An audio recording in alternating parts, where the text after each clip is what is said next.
No, sta registrando da 31 minuti. Va bene. Perfetto.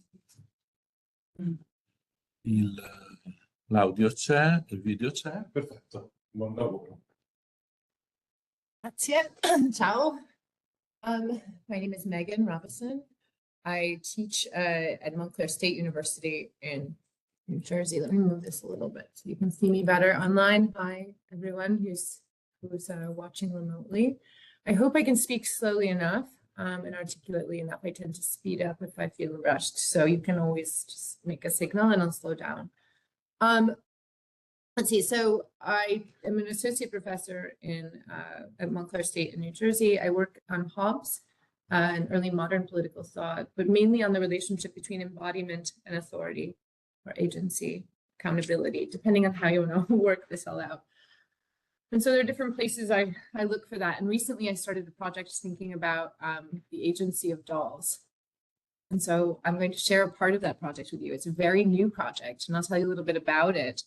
Thank you, Vittorio and Didier, for inviting me. This is wonderful to get to speak with you. I'm very excited about this project. As I said, it's new, so it's really something that I'm sharing with you, and invite your comments and suggestions. So the name of the talk is Doing Things with Dolls, which is, of course, after J.L. Austin's famous Doing Things with Words, sort of play on that title. And the question that I want to ask is, what do we do when we play with dolls? And I'm going to share with you some of the ideas that I have about this. These ideas are related to a larger book project that I've been thinking about for some years now, which is provisionally entitled Unnatural Mothers. The book follows in the footsteps of Simone de Beauvoir, who began the second sex by asking, what is a woman, as you know? But I focus on a different question, what is a mother?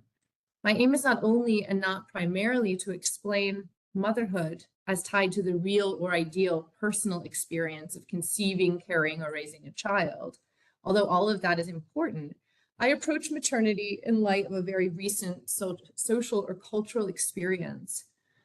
Unnatural Mothers examines modern maternity, whereby modern signifies the age in which we can safely and effectively regulate sexual reproduction, terminating or encouraging contraception and birth. So the very idea of maternity, and hence matrilineal ties, has undergone a profound change in the last more than 50 now, about 50 to 75 years, let's say, thanks to birth control, available effective birth control, that is, of course, as well as new assisted reproductive technologies. So there's an enormous effort and technological advances going on in reproductive technologies. So I want to think about how do we relate to maternity under conditions that we have now, when we can intervene so much in those natural, what are previously understood as purely natural processes. So with that change in maternity comes a concomitant change in our relationship to one of the most basic conditions of human life, namely natality, or what Hannah Arendt describes as, quote, the fact that human beings appear in the world by virtue of birth. So in some way, this might change that condition of natality, that we're born. It might not, and I want to think about that. So this is a larger project. Okay, so the large book wants to sort of track these shifts. And today, I'm going to share with you a sort of offshoot project that came out of this larger thinking about maternity. And in this small piece, I raised two main questions. What is a doll? And what are we doing when we play with dolls? In order to see what dolls and doll play might teach us about agency, that is about actions and about actions and the capacities to perform them. So when I say agency, I mean, if we think about what we're doing when we play with dolls, we might learn something about actions under ordinary non-playing circumstances and how it is that we conceive of agents. After considering insights from Simone de Beauvoir and a couple others, I'll sketch out a preliminary theory of agency from a doll's point of view. So that's the sort of project. It's not going to be as robust as one might hope, but just some ideas. So some terms. As I said, I'm a Hobbesian, so by that I mean I read a lot of Hobbes. well, yeah, being Hobbesian is a complicated thing in my book. But Hobbes always says that we should begin by defining our terms. And so my terms are doll play, agency. And these are definitions which I hope to revise as we go with your help. For doll, to start, let's follow the standard Oxford English Dictionary definition as a small model of a human figure. Although dolls have been around since antiquity, this definition of the English term doll can be traced back to the 17th century. A doll is usually a smaller scale than the original, right, upon which it's modeled, a human being. But for my purposes, it need not be. Life-size dolls don't lack any significant qualities relative to smaller models. Moreover, a doll need not be a realistic model of the human being, as any child would know. A rag doll is one example. A doll need not be realistic to be an object or agent of play at all. What is important is that the object signified by the term doll is recognized as a kind of agent. The term agent is left open at this point. So what I'm defining these two vaguely together, but saying whatever a doll is, it isn't simply an object or simply a toy, but something that's endowed with some form of agency. And then leaving this open because recognizing someone or something as a doll might itself turn out to be a kind of agency. Right? So it's not just in the playing, but in the recognition of something as an agent. There's a kind of agency in recognizing agents. And being recognized as a doll might be a kind of agency too. So finally, a doll is usually an inanimate object, although we make living creatures, including one another, into dolls by playing with them in a particular way. So what is entailed in the play which makes a human being into a doll, or alternatively, an object into a doll? Interested in all of that. Doll play, I define as a form of play which involves a human being and a doll. Playing is an imaginative, creative activity in which scenarios are played out, whereby a scenario is a situation in which actions and consequences are connected. So that's all I want to leave that open. I've been reading in Suzanne Milner's work on the psychology of play and sort of going through these different ways in which psychologists have understood and defined different modes of play. For my purpose, I'm trying to just leave it open where the playing out of something is what's going on. And so usually in psychology, play is defined as something that's not instrumental. So we play when we do something for its own sake. It's a kind of energeia, right? As Aristotle would put it. Yes and no. I mean, meaning there's something that I think is being accomplished in it, and it is still for its own sake. And so there's a kind of freedom in that play, but it doesn't mean that it's therefore not purposive or not even a kind of self-learning or self-teaching activity. So play itself as an activity need not require a doll, but when it does, the play involves a relation between a doll and one playing with the doll. Indeed, it is the relation that constitutes the play, not the human being or the doll singularly. Doll play is a kind of activity in which both player and doll participate. Although a human being can play at being another's doll, if you've seen children play, you've seen them do this, or one pretends to be the other's doll, perhaps, and certainly adults can do it too. Here, I consider dolls which are objects, although I do not oppose play to serious activity. So playing with dolls, in my view, is a kind of serious work, although, as I said, I want to understand what kind of work it is.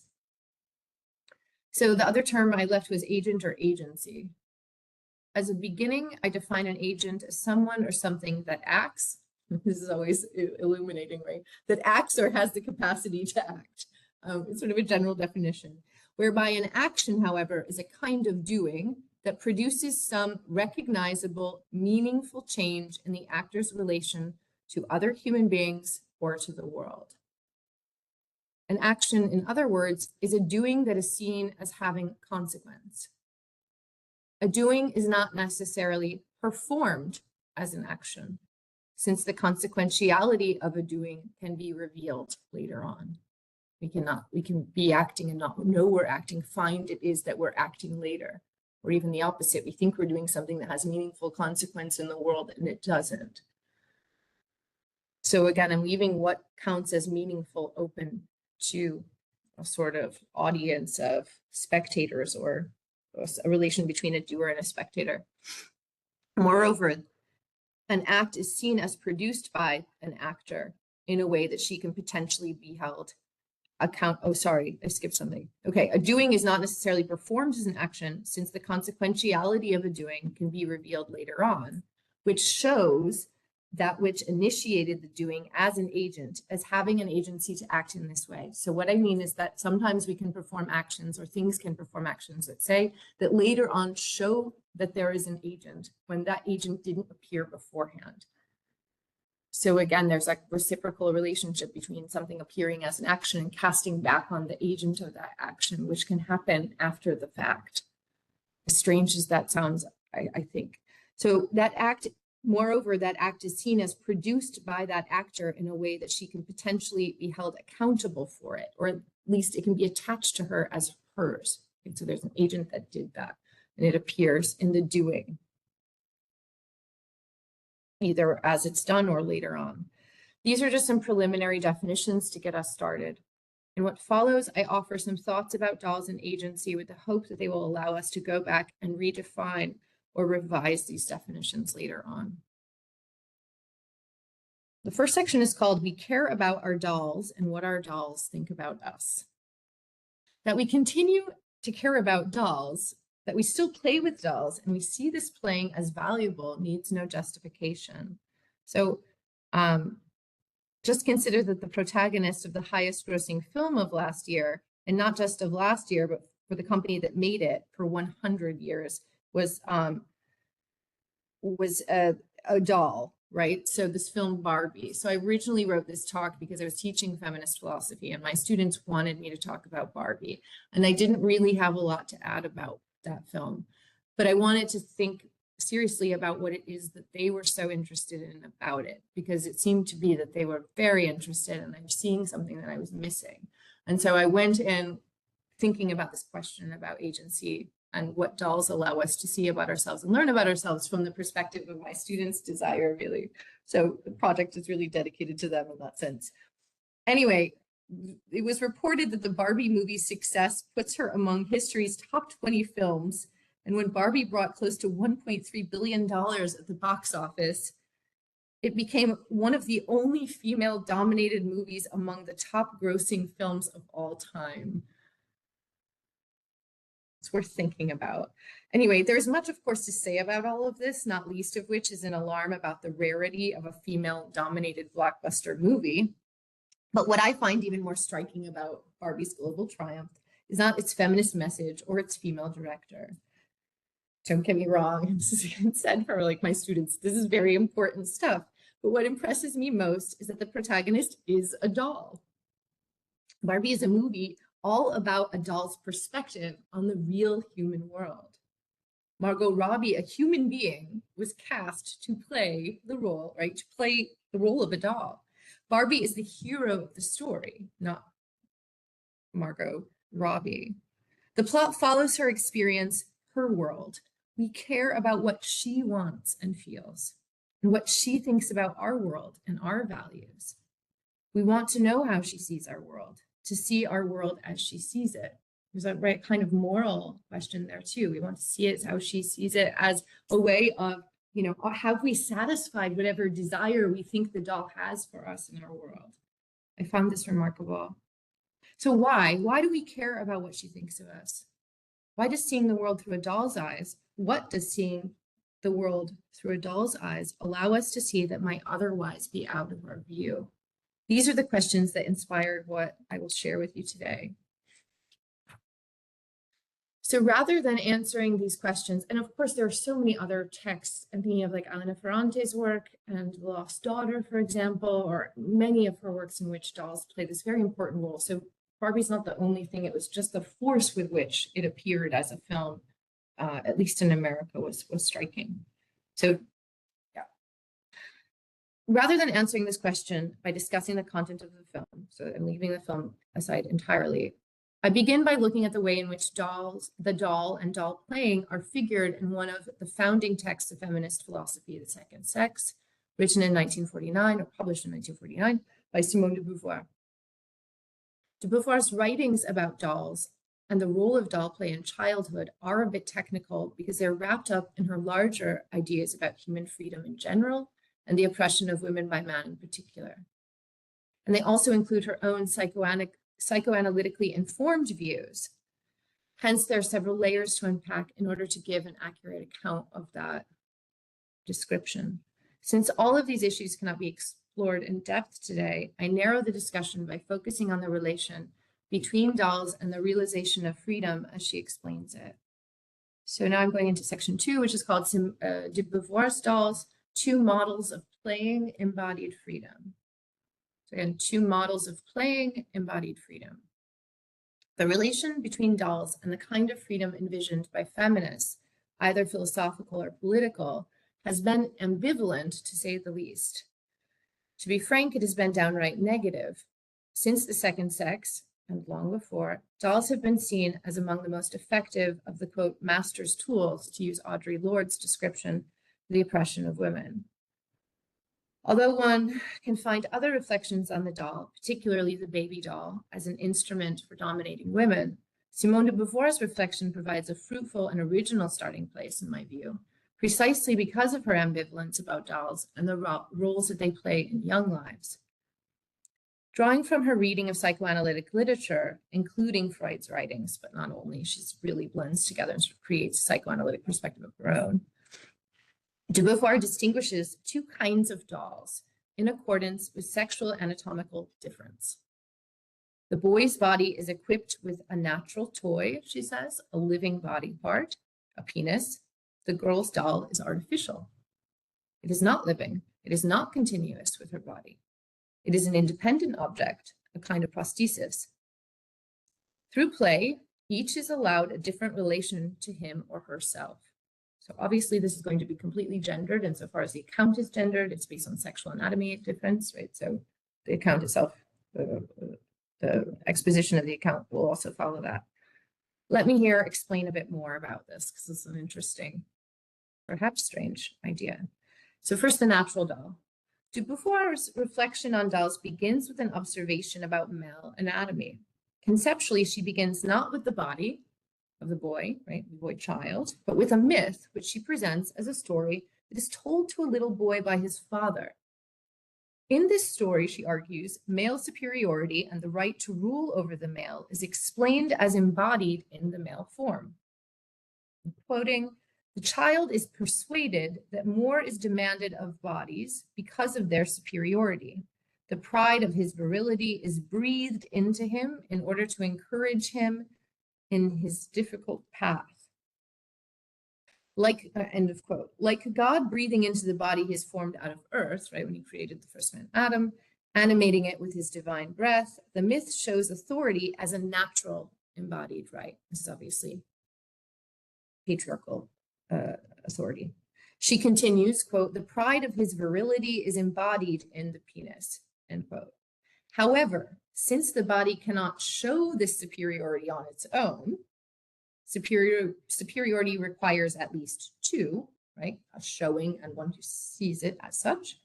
The child does not feel pride for his own body, but, quote, feels it through others around him, she argues.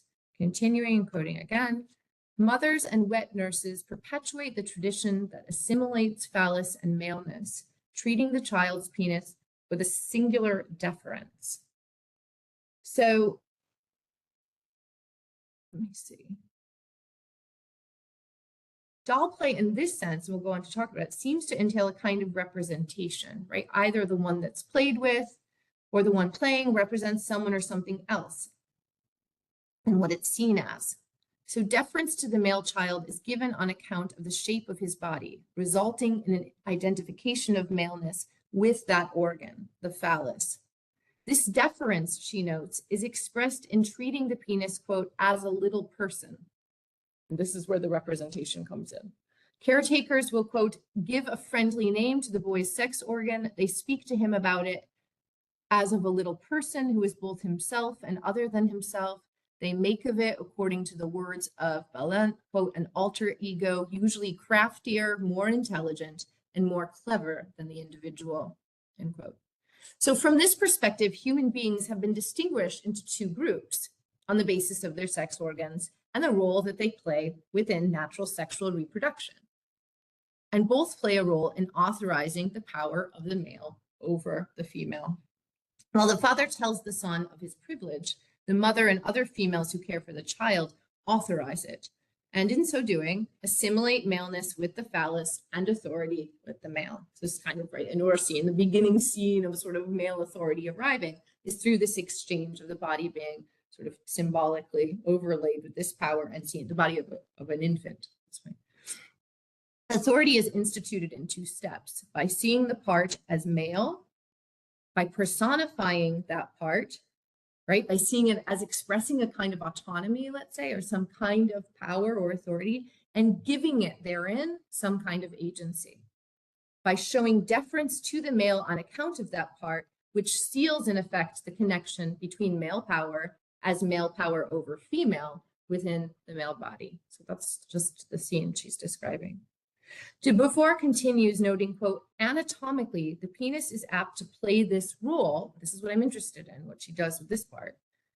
Anatomically, the penis is apt to play this role. Considered apart from the body, it looks like a natural plaything, a kind of doll, end quote. Elaborating, she suggests that the male sex organ is apt to play the part specifically because it looks like a doll, moves in a way that is between voluntary and involuntary, and can be played with, right? So a doll becomes a doll in being played with. The dollification of the body part allows the child to feel powerful in having this organ, and hence a sense of pride. The boy, quote, is esteemed by esteeming his double, end quote. Moreover, and on account of having a sex organ that moves in a way that is, again, between voluntary and voluntary and can be grasped, right? There's a kind of autonomous movement, and it's something that can be grasped. It has to do with the movement and the grasping of the movement. The boy is both self and other to himself. He is double, or as she puts it, he is, quote, the fleshy incarnation of transcendence, and her wonderfully existential jargon. Okay. So we can talk about Simone de Beauvoir's sort of existential idea of transcendence too at the end if there are questions, but perhaps you know, I'm not sure the context, and we can talk more about that, what she means by being an incarnation of transcendence. So contrast this account of the boy, whose body is equipped with a natural living doll, to that of the girl.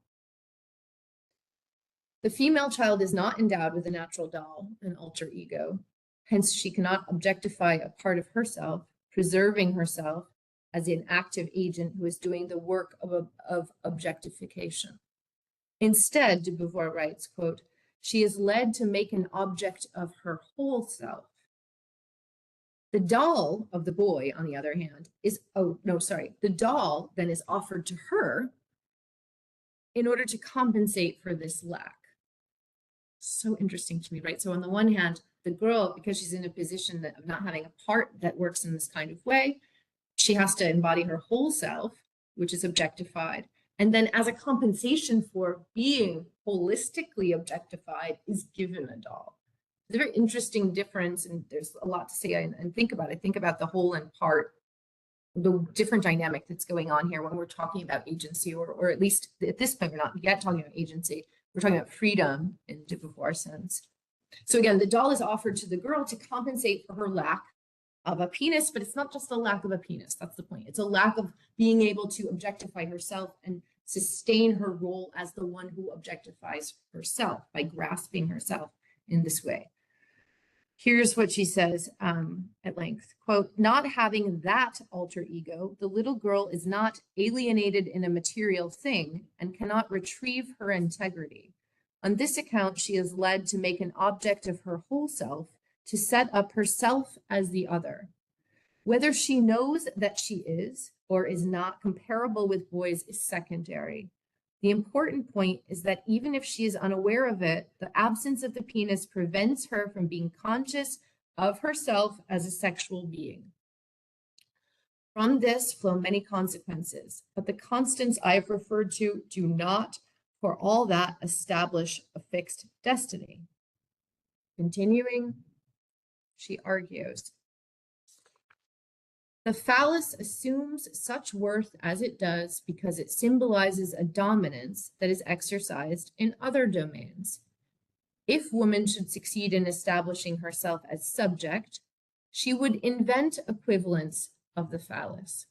In fact, the doll, incarnating the promise of the baby that is to come in the future, can become a possession more precious than the penis. There are matrilineal societies in which the women keep in their possession the masks in which the group finds alienation. In such society, the penis loses much of its glory, end quote. So obviously there are several controversial comparisons between the boy's natural toy and the girl's artificial doll.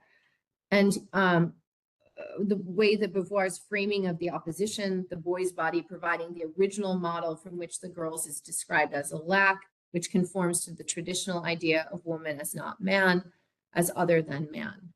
Beauvoir is painfully aware of and opposes this way of thinking. What I want to bring to your attention is an ambivalence about the liberating potential of the artificial doll, right? Again, the doll that's given to the girl, about which Beauvoir seems less aware, or in any case, she didn't elaborate, which provides a fruitful direction for thinking about doll playing and agency in general. That's what I'm going to try to convince you of a little bit. So to start, in the passage cited above, de Beauvoir notes that the girl is denied the possibility of recovering herself from an original alienation realized in seeing herself as other, an experience which is common to any child who goes through weaning. So weaning is stopping drinking of the milk from the breast. Or I guess it doesn't have to be breast, it could be a bottle too. The boy has this, so both children go through weaning, and her, again, psychoanalytically sort of complicated account. This is something all children go through. The boy has this possibility on account of having a sex organ which is moved and which is visible and graspable. The girl is not conscious of herself as sexed because she cannot see or grasp her sex organ as a boy can. This is part of the reason she has difficulty establishing herself as a subject rather than an object by realizing her freedom as self-determination. Beauvoir preserves this model, the male body naturally endowed with a plaything which allows him to transcend, that is, go beyond his original alienation from himself and to achieve reintegration. When she proposes that a woman would, quote, invent an equivalent to the phallus to establish herself as a subject. The doll is equivalent to the phallus in that it allows her to establish herself as subject, and yet it is not equivalent in that the doll is the promise of a baby to come, her future life as a mother. So how can we make sense of this ambivalence about the doll's relation to the possibility of transcendence or freedom? Beauvoir elaborates this opposition between the boy's natural doll and the girl's artificial doll in relation to the different relations to the body that each allows. Quote, because he recognizes himself in an alter ego, the little boy can boldly assume his subjectivity. The very object in which he alienates himself becomes a symbol of autonomy, transcendence, and power. He measures the size of his penis. He compares his urinary stream with that of his friends. Later erection and ejaculation will be sources of satisfaction and challenge. Compare this with the girl who, again, now quoting, cannot incarnate herself in any part of her own body, de Beauvoir says, and as, again, compensation and to fill the role of alter ego for herself, or it's given to her, she's handed a foreign object, a doll. There are some important consequences of this difference between having a natural doll or being given an artificial one. De Beauvoir explains more. The great difference, she says, is that on the one hand, the doll represents the whole body, and on the other hand, it is a passive thing. As such, the little girl will be encouraged to alienate herself in her person as a whole and to consider it an inert given, that is herself as a passive thing, her whole self. While, again, I'm still quoting, while the boy seeks himself in his penis as an autonomous subject, The little girl pampers her doll and dresses her as she dreams of being dressed and pampered inversely. She thinks of herself as a marvelous doll. She soon knows that to please, she has to be pretty as a picture. She tries to resemble an image. She disguises herself. She looks at herself in the mirror. She compares herself to princesses and fairies from tales. Okay, end quote. When it is given to the girl, the doll is a compensation for a natural lack. The doll is, in fact, ultimately intended to work on her, to dollify her. The natural model, on the other hand, begins in alienation, but ends in the institution of a sovereign subject.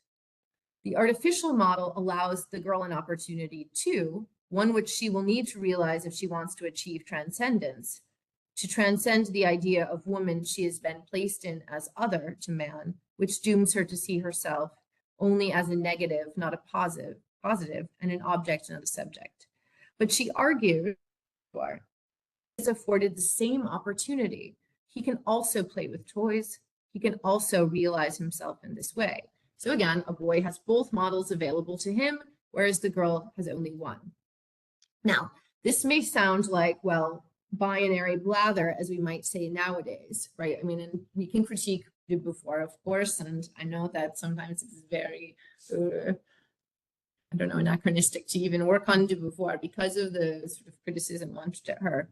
But nevertheless, de Beauvoir here is claiming that boys have a special embodied privilege that girls lack and can only be given compensation for. Okay, that seems to be true. However, she insists that anatomy does not determine attitude. Instead, education makes all the difference. It is the, quote, life's overall form, and not crucially the life form, that gives each model their respective meanings. So I looked this up in Italian. Forma di vita is the same for life form and form of life, right? Is there a way, I don't know, form of a, yeah, it's,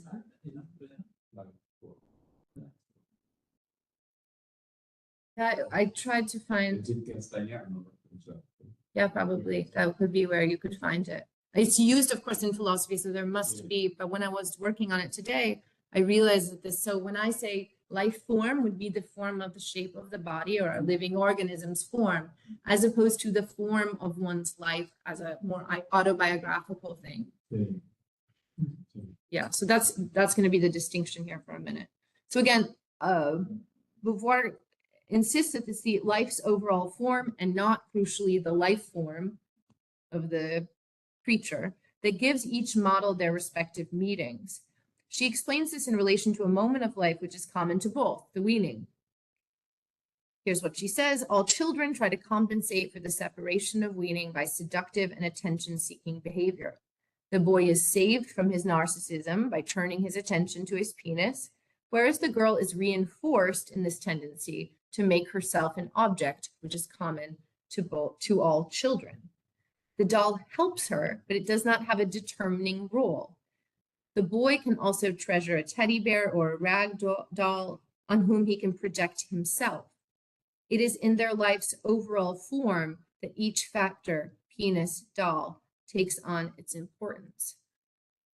Okay, so to sum up, playing with toys or dolls affords all children the same opportunity to double themselves and to realize their subjectivity, their freedom.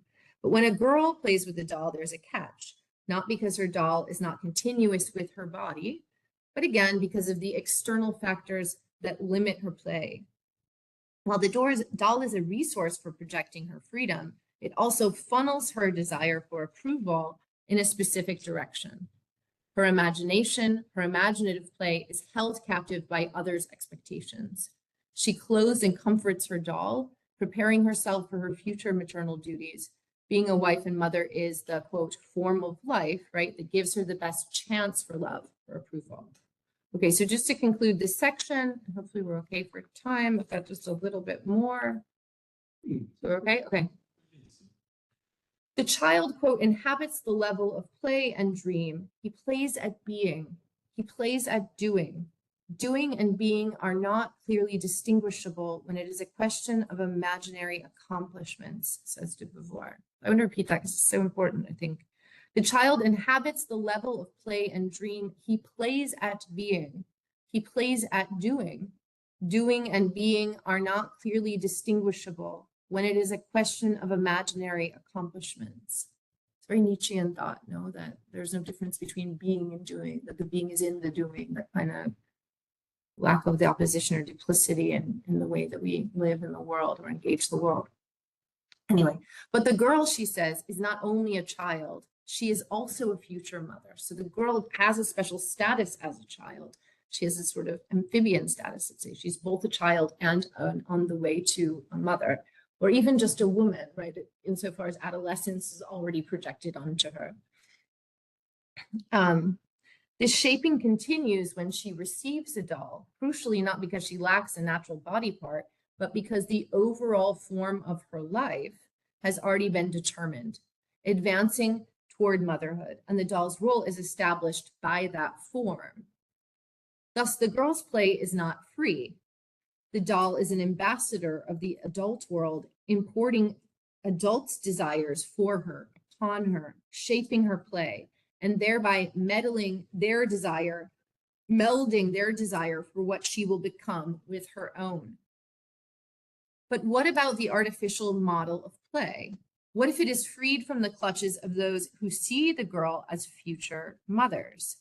Right. So in other words, what I'm trying to say is de Beauvoir, while on the one hand seems to naturalize this distinction, she also allows for this space where the form of life is what's determining the shape of that play. And thereby there's a freedom that can be opened up by sort of, if the form of life changes, as little girls today, I think more than in 1949, right, is the case, then it changes what's possible with even the play. And so it's good to sort of diagnose what we're doing when we play will change with the moments of the form of life changing for, and in this case, gendered subjects, as we have inherited ourselves as being.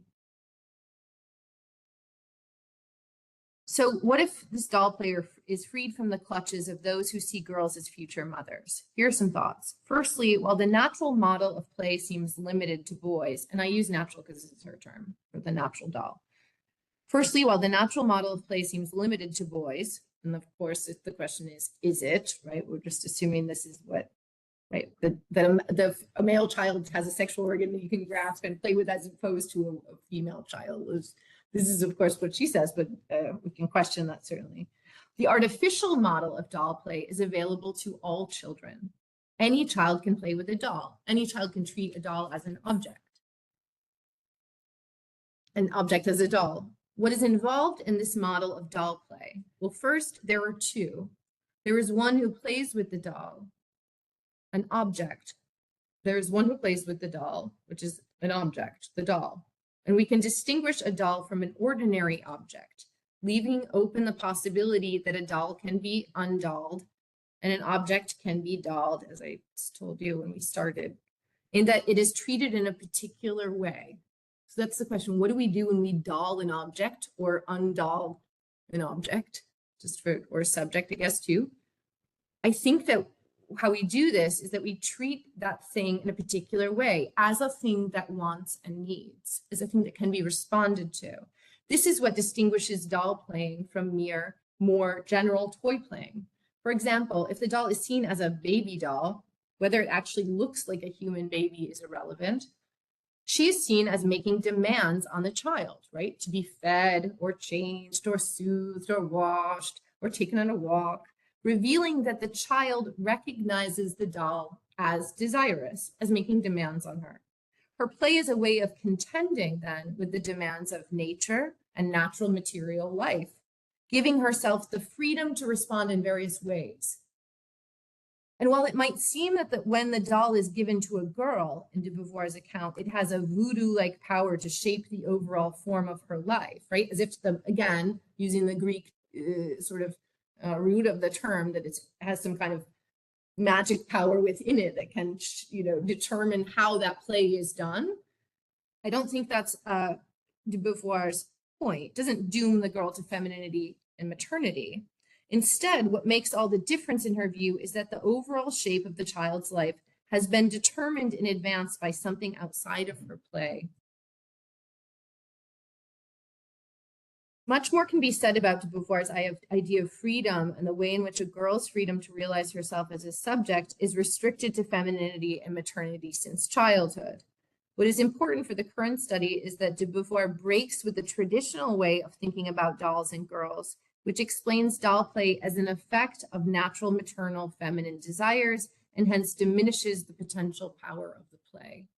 To cite one well-known example of the traditional view, we hear Jean-Jacques Rousseau, who says in Emile, boys want movement and noise, drums, tops, toy carts. Girls prefer things which appeal to the eye and can be used for dressing up. The doll is the girl's special plaything. This shows her instinctive bent towards her life's work. The art of pleasing finds its physical basis in personal adornment, and this physical side of the art is the only one which the child can cultivate. De Beauvoir clearly rejects Rousseau's thought that when a girl plays with a doll, dressing it, and so on, this is proof of a natural bent toward the feminine. She argues that any child who has been weaned has the desire for approval. It is rather the positive attention the girl receives for being pretty that dooms her to care for the aesthetic at the cost of the practical, athletic, or scientific. De Beauvoir allows us to think about girls playing with dolls in a way that is not limited by the tradition, that is, as merely facilitating a shift from daughter to mother. And I mean, it's kind of shocking. On some level, I can't believe that I would even think about this.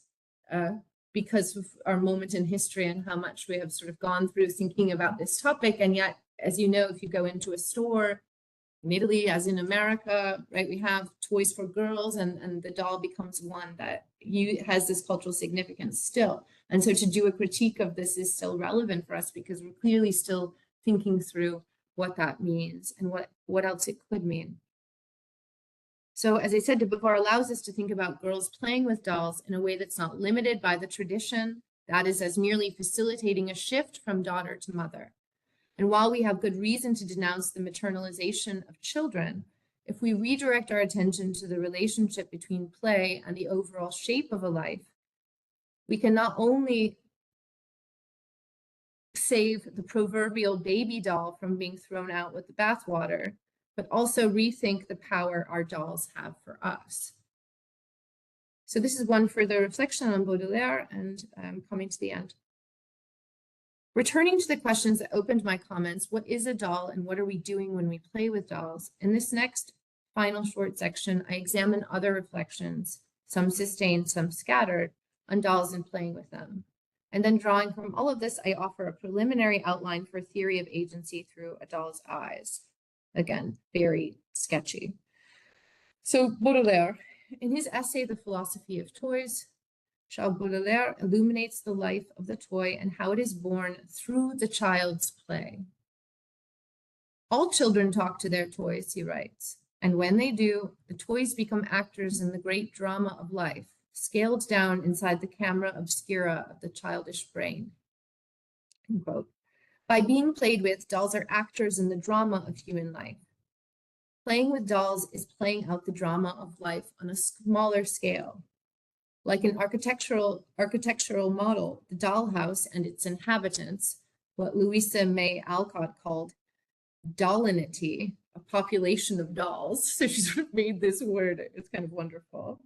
So dollinity is a population of dolls, can also show us what has been, like the model of an ancient, now ruined building could do, or what will be as an architectural model will do, right? So the idea of the dollhouse I'm trying to use as an architectural model for thinking about the way that relationships are configured around it, either in the future or in the past, depending on how that model is, right? Whether existent or just imaginary. So dolls, in other words, show us ourselves in miniature. This is again, according to Baudelaire, playing off of Baudelaire. Baudelaire further suggests that there's a reciprocal relationship between doll and child in play. Quote, I believe that children act upon their toys, in other words, that their choice is governed by their disposition and desire, vague if you wish, and by no means formulated, but very real. However, I would not deny that the contrary can occur, that the toy can sometimes act upon the child, about all in cases of literary or artistic predestination. So playing with toys, including dolls, involves a human being and an inanimate object, but according to Baudelaire, both are actively engaged. Playing for Baudelaire is an interaction between child and toy. They act upon each other, he suggests. Finally, in the child's ability to satisfy his imagination through play, Baudelaire sees the child's capacity for conceptual artistic thinking. Quote, the facility for gratifying one's imagination is evidence of the spirituality of childhood in its artistic concepts, he writes. The toy is the earliest initiation into art, or rather it is the first concrete example of art. And when maturity intervenes, the most rarefied example will not satisfy his mind with the same enthusiasm, nor with the same fervent conviction. So had we enough time, I'd share with you at least 2 more reflections from poets and psychoanalysts, including Sigmund Freud, Melanie Klein. Winnicott has some great stuff too that were mentioned in my abstract. But since we don't, I'll take the last 2 minutes to cobble together some thoughts toward a theory of agency from a doll's eye view, and then leave time for discussion, I hope. So conclusion, agency from a doll's eye view, a preliminary outline. In his introduction to a volume of writing on dolls, scholar Kenneth Gross observes, quote, while the doll turns away from us at times, chills us with its baffling love, it may also look back at us with a sharper eye. So what can the doll see about us and our freedom that lies out of our own line of sight? And this is the question that I'll address that I brought up in the introduction as I reach my conclusion. Let's imagine the scene of doll play. A person, usually an adult, gives a child a doll, or instead the child makes a doll of an object which is not intended to be used as such. When the doll is played with, her status changes. She starts off as a foreign object, sitting on the shelf in a box. When she is held by the child or posed in a chair or kissed or slapped, she is stripped of her foreignness. She is brought into a relation with the child, thusly making an appearance in the human world. In this moment, she transforms it, the child, from a mere passive object and becomes a relatively more active agent, albeit, admittedly, an artificial one. Part of what I'm trying to put pressure on is that distinction between artificial and natural agents altogether.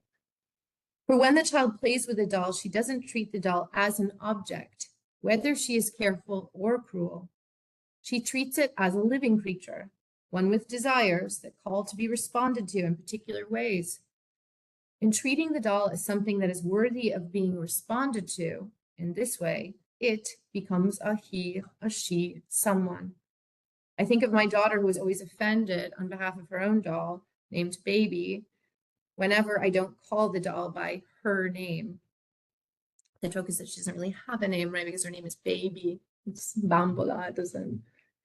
But this name is her name, nevertheless, even though it's this generic one. So there's an identification with it, even the naming. What is important is that the child sees her, the doll, as having desires that are worthy of being recognized, that demand a response. She is playing out alternatives, right? Alternative ways of responding with the doll, not to the doll, but with the doll. Her play ends when she stops seeing the doll as asking something of her or as acting upon her. And when the child does all of this, she is realizing her own agency to recognize, that is, to treat others as worthy of certain treatment. And in this case, others can be objects that are inanimate.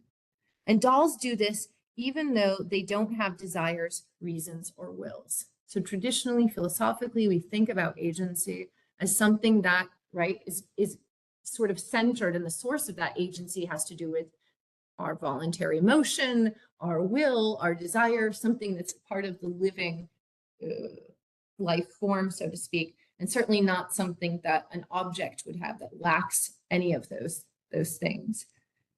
So on a traditional or standard account, there would be no way to account for the agency of artificial objects. And many philosophers, to this day still ask these kinds of questions when they think about corporate agency and how it is that corporations can do things, within communities and all of that, and certainly be held accountable for their actions. So Indeed, the agency of a doll is not connected to the doll's inner life in any way. They don't have inner lives. The doll has no natural reason, will, or desire. Whether she is made of wood, cloth, or plastic, if we open her up, we find nothing except sawdust or stuffing. So whatever allows us to see a doll as an agent, and perhaps ultimately anyone or anything as an agent, cannot be something in their bodies and minds. The doll's eye, a purely artificial, miniature, artificial, man-made human point of view, shows us our power to ascribe agency to artificial things, sort of shows us the power of our ascriptions of agency. Playing with dolls is a way that we try to practice our agency to recognize others, even things, as agents. That is, as capable of action, of intervening in the world by treating them as such. So I will close with the words of Rilke, Rainer Maria Rilke, who says, quote, "Only of you, doll soul, one could never quite say where you really were, whether you were at the moment in us or in that drowsy creature to whom we were constantly assigning you. What is certain, that we often relied on each other." That's it. Thank you for listening. Thank you, everyone online.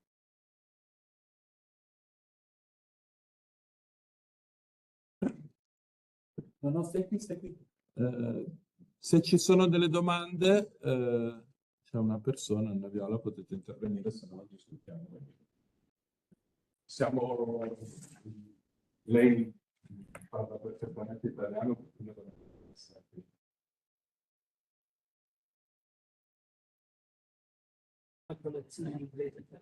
I know, I'm sorry for that. And it is technical it's technical, so I hope it wasn't too boring. There's a lot of repetition, so that's good. But if you don't have questions, it's fine too, and I can ask you questions. Una questione, diciamo, se sei già andato nella direzione c'è pequeñamente. Yes, I know. I haven't gone.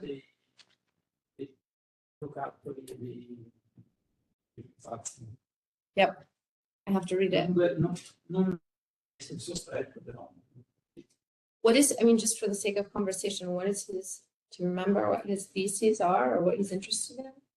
Dove lo si trova? No, but what is Benjamin's position, or what is his angle, or because I don't know it. I should know it. Secondo me possono mettere da un lato, lo stavo cercando prima, c'è l'espressione di nell'elenco chiave l'espressione di Novalis. Oh, right, yeah. No, Yeah. che indica il fatto che poi porta al fatto che guarda. Right, yeah. E questa era una posizione anche dei surrealisti per certi versi. E poi dall'altra parte il fatto che i giocattoli sono espressioni delle relazioni sessuali dell'epoca. Ed è quello che mi interessa. Bene. Yeah, that would be helpful. No, I don't know it. I mean, I don't know. I haven't looked at it. Yeah, I feel like I know, I'm searching in my mind for where it is in the book in the library, but I don't know it. And this way, certainly there's been historical work, and even, I mean, Baudelaire is doing something like that, right? So that seems to be a way. That's why I liked the de Beauvoir, because she's strange and has the courage to sort of speak about it in a way that's very common of how we treat children, their bodies. And that's not often, right, something that somebody will speak about and really go into philosophically. And so I like that it's bound up with a theory of subjectivity and a theory of freedom. And also doing that, of course, thinking about as a cultural critique. And so my idea though is to spin it so that it's not the doll, you know, playing with dolls so much says about us, but what an imagined perspective of the doll is on us in this kind of way, which is slightly different insofar as rather than the playing of the doll is expressive of a larger cultural attitude. Similar but different. Because I'm really interested in the question of how we make things into agents. Especially now when we have, and this is, I was telling Vittoria before, these chatbot doll things. Because in a way, you have a loss of embodiment. And it's going to be very important, I think, the role of touch in how we think about dolls. So that's a part, thanks to my daughter, I've been trying to abuse her knowledge. That it's essential to the way we have historically thought about our interactions with this, and we lose it in the face of the new toys we are making for ourselves, the new avatars of ourselves. What does that mean? What does that matter? What is it expressive of? I'm interested in thinking about. Because agency itself becomes modeled in a way that's disembodied fully, right? And so intelligence also becomes that. I mean, that's a whole nother topic, but just to say, this is moving forward technologically, this idea of play, right? And the figurations of the human being in such rapid, strange ways now. But yeah, part of the desire with just sticking with de Beauvoir, starting there, is this account of it, of the grasping of the self. That's what I thought was so wonderful about it. Is actually a doll comes out of a further reflection on how you touch your own body, whether as an infant or whatever, but it's about that relationship of subject and object to oneself. And so this is something that, as a body, and the different kinds of sexual difference allows certainly different kinds of relations. And I think it's important to stand up for those and still count them as differences and see what possibilities they both open up and foreclose. Yeah. I think it's this projection of that is the reason why we care about what the dog. I think we care about the doll's view of how we are treating one another, because the doll is itself an investment, let's say, of that care. So meaning that it's just a reflection back on that caring at all. So to speak, that the doll has to care about us. That's what it's meant to do. And both can alienate us, right? And that caring can be abusive or not, but it's to say it is caring manifest in a human form, as it must be. Does that make sense? Maybe it doesn't. So it's not a particular thing that it cares about. It is rather, it's an expression of our caring. The ways in which we can care for each other and fail to care for one another.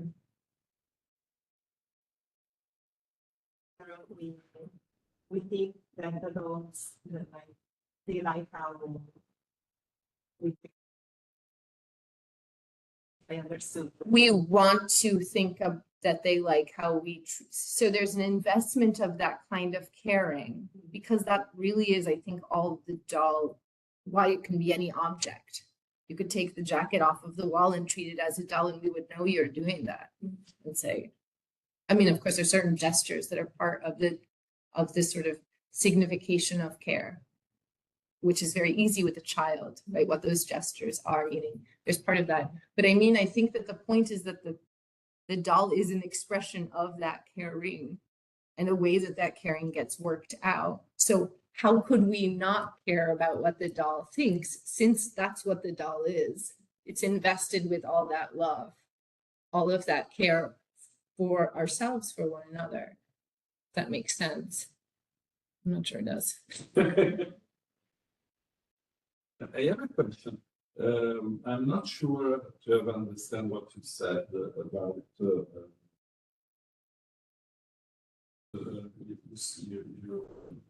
fourth century. Right. You said that there is a reflection on the personal doll in the 17th century. Well, like automaton. No, but I should have. I just meant the English term doll and what it now signifies, meaning that it comes to mean a particular kind of figure that's a smaller human Yeah, size, yeah. but that happens during that period. So certainly we could talk a lot about the automaton that is born in the 16th and 17th century, or at least invested with so much power and so many resources to develop it. In a way, we're thinking to the Yes, of course. the man, the kind of treat the man like dog. I don't remember the word, but into feet.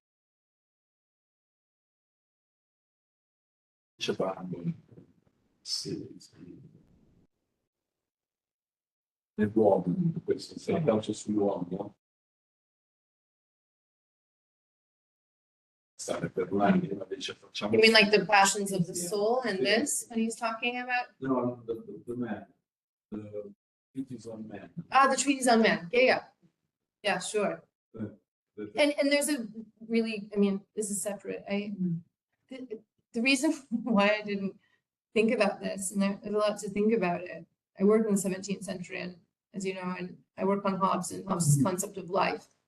And I'm finishing a book right now, in which I talk about Hobbes as having a non-mechanistic philosophy of life, or conception of life, distinct from Descartes, who has a purely mechanistic, from what we can tell, right? And so within this idea of mechanism of the body, though, and this is why it gets complicated because of the way that we think about our own bodies at the time. So in the 17th century, the body as a physical thing became reduced, in principle, at least it was a question you had to respond to, if it was determined by laws. Mechanist or vitalist doesn't matter. Is it determined by laws or not? And so the body comes to appear in a different way, and hence the doll as something that can be mechanically made. Is there a difference between the human being? Right. So this, and certainly during the Enlightenment, picked up even more the fascination with automaton, and there are stories about this, Hoffman's story. Freud thinks about this a lot too. I wanted to avoid that automaticity because I think it overcomplicates the more simple issue. So that's a part of it. Maybe I can't, especially if you want to think about now with artificial intelligence and all. I'm not sure it can be avoided exactly, but I was more interested in what dolls teach us about agency, especially as any object is automated or not. And so that's why. But I think that obviously the mechanization of the body, which is in part undeniable, that the body is mechanistic in some sense, in part from one perspective. This is where I think Hobbes is great. So digestion is occurring right now, and I have nothing to do with it. And thank God it's still going on and will continue to go on. So part of our embodied life does have a kind of mechanicity. It's pre-programmed. It just happens on its own.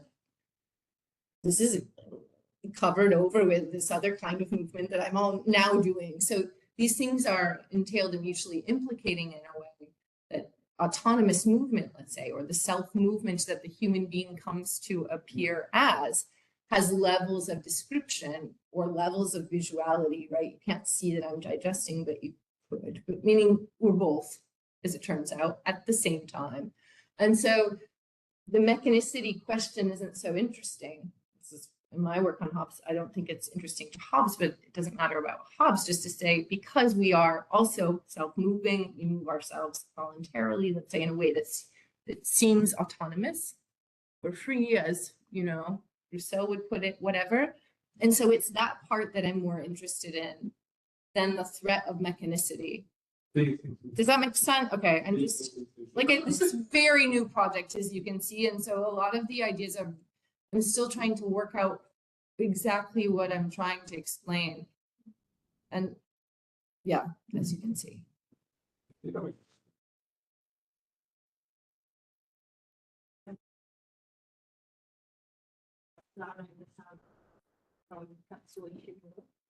It's a novel. No, but someone just told me about it recently. Okay.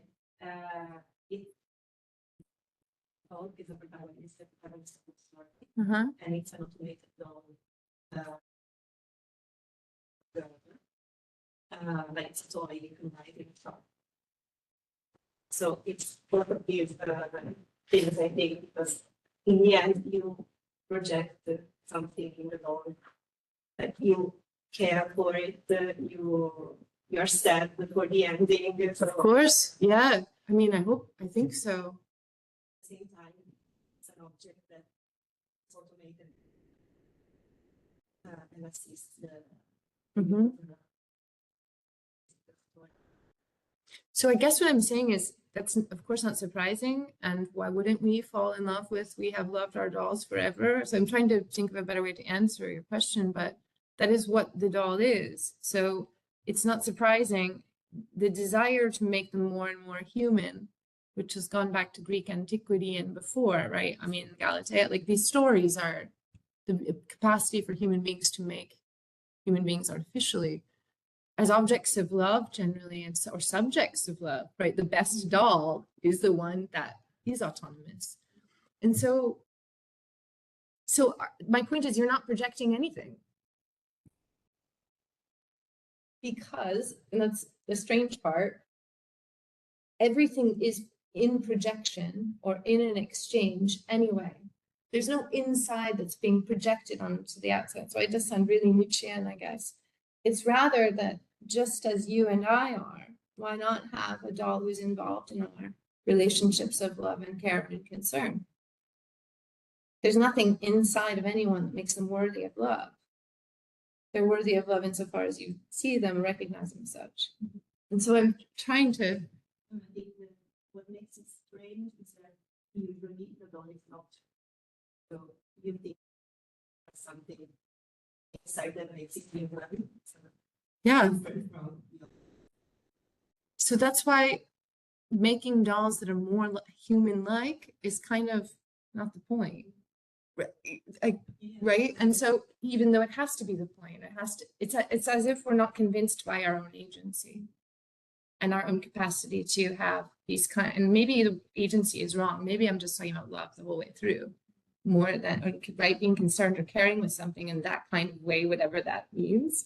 Because it's not just using it in the household to clean something or whatever, right? If you use a broom as a doll, you take it out of that instrumental space and bring it into a different relationship with you, and certainly treat it as an agent, making demands on you, asking for your attention, or you were saying to Benjamin, the perception that you think the doll of broom, in this case, as of you, isn't just imaginary, because perception happens at the level of, right, of meeting gaze. I know it sounds kind of mystical, but I mean, I think Benjamin probably has a lot, and Baudelaire was going in that direction anyway, but Benjamin must meet that. That sounds like kind of thesis that he would hold. But yeah, I have to look at it. I didn't know at all that Baudelaire had written. Oh, you didn't know? Yeah. Didn't say Baudelaire, I was. It's very short. It's 2 or 3 pages.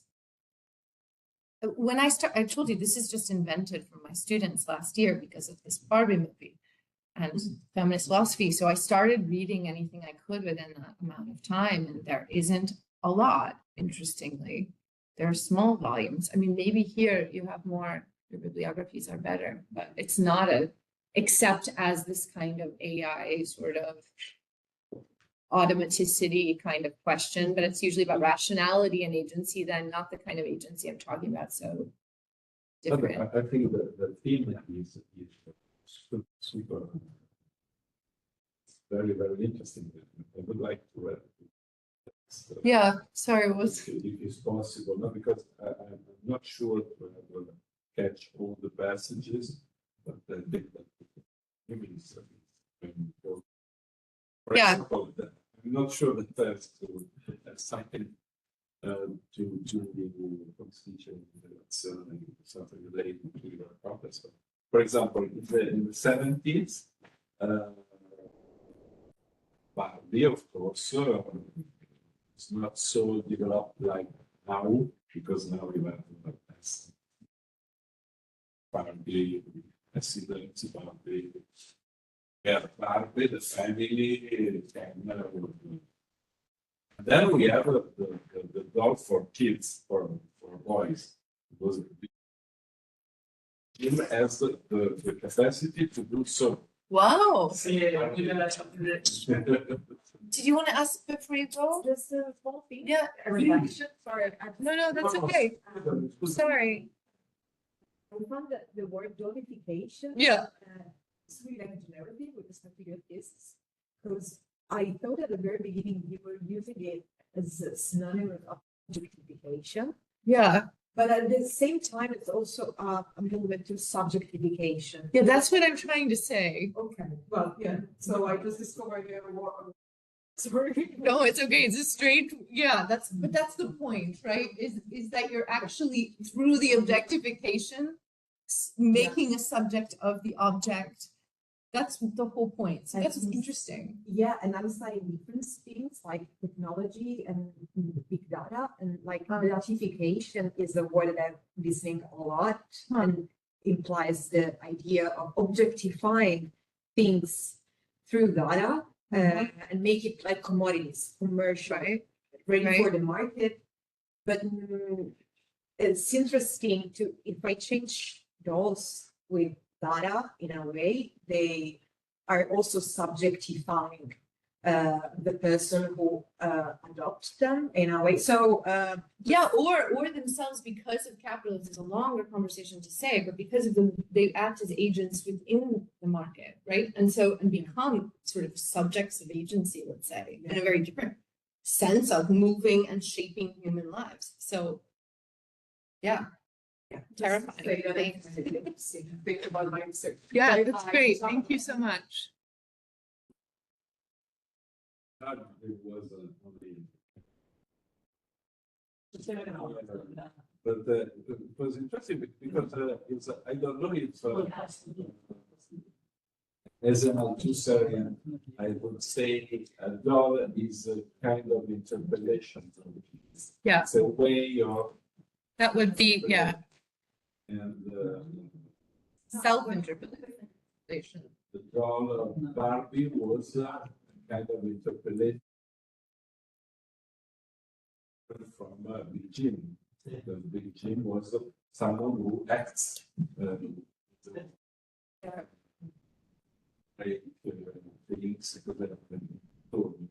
Right, yeah. was and very strong. That's so interesting though, the threat, right? It's as if there's a threat.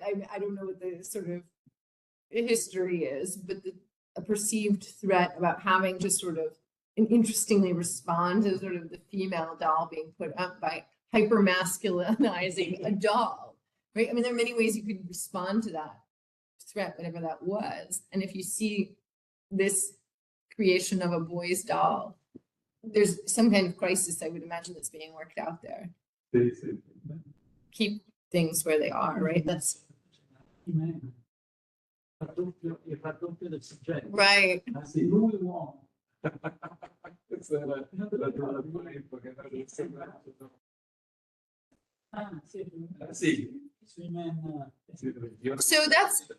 So that's the thing that's interesting, is beyond the sort of repressive instrument that the doll can play. And that's why, again, I like de Beauvoir. So clearly this can always happen by showing dolls in different roles and having them. There's something that's deeper about the relationship between a body as an object and a body as a subject that's going on there, that opens up possibilities of different ways of even responding to that. And so I liked that she had both in mind, both the sort of repressive practice and the sort of one that can work in and through that repressive practice without dismantling it, let's say, from the outside, but using that same practice as a different, offering a different form of life sort of shape. Because as far as I understand, it doesn't work, in such a way that things just, one thing ends and then the next thing begins, right? As we know. If freedom becomes possible or things become possible, it's in and through the ruins of the old forms of progression. So, anyway, thank you so much for listening. It was a pleasure.